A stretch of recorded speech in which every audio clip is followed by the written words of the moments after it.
good news about Jesus has come to Mark chapter 14 from verse 66 to verse 72. Peter said he don't know Jesus.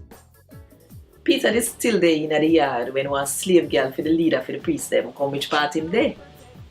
When she see him a warm himself at the fireside, she look upon him good and say, "You the demons Jesus will come from Nazareth."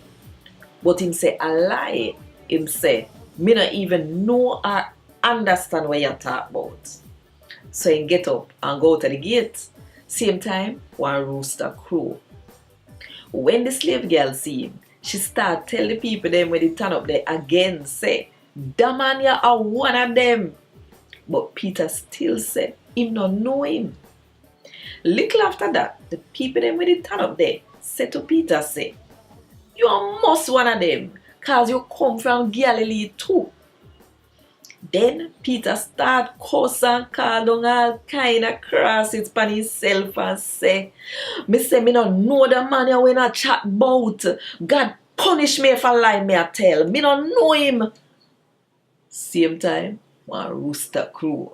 That make the second time. Then Peter remember how Jesus did tell him say, before the rooster crow 2 times, you're going to say you don't know me 3 times.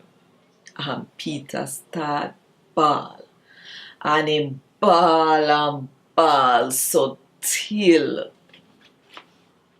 a Gad Wod Dis. Thank God.